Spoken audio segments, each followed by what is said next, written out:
Hola, hola, soy Tommy, and today we're talking about two important Spanish verbs, ser and estar, and some important words that will help you use these verbs correctly when you speak Spanish. One of my main headaches when learning Spanish. But more specifically about 9 adjectives that have different meanings depending on whether you use them with ser or estar. And why is that? Rico. Ser rico is to be rich. Juan es rico. Juan es rico. And estar rico is to taste good. Por ejemplo, la comida está rica. La comida está rica. But why?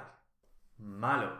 Ser malo means that a person is a bad person or evil.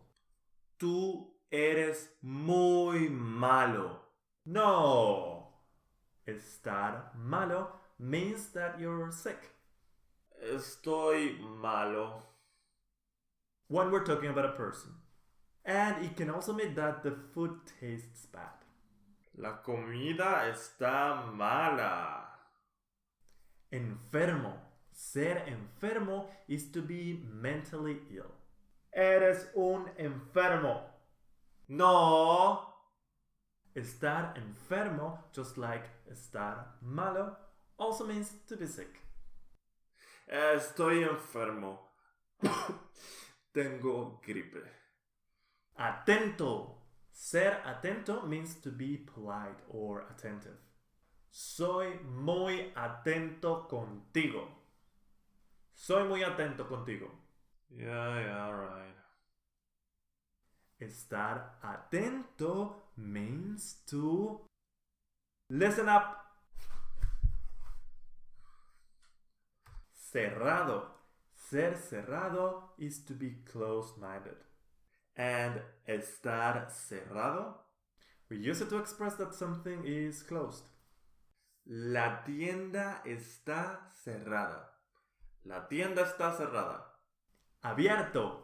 Ser abierto means to be an open person, to be open-minded. Ella es una chica muy abierta.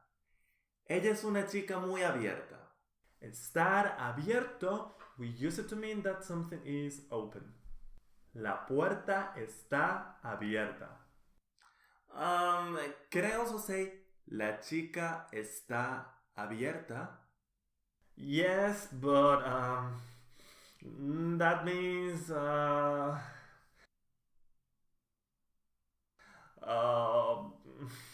aburrido. Ser aburrido means to be boring. Eres aburrido. You are boring. No, I'm not. No soy aburrido. On the other hand, estar aburrido means to be bored. Estoy aburrido. Claro. Ser claro is when something, for example, is bright. When a room is bright. Estar claro means to be clear. Está claro. And why do I have to learn different adjectives with ser and estar in Spanish? Listo. Ser listo is to be clever. Tú no eres muy listo. Estar listo can mean either to be finished, to be done with something, or to be ready for something. Por fin estamos listos con este video. Eso es todo por hoy. Muchas gracias. Y adiós.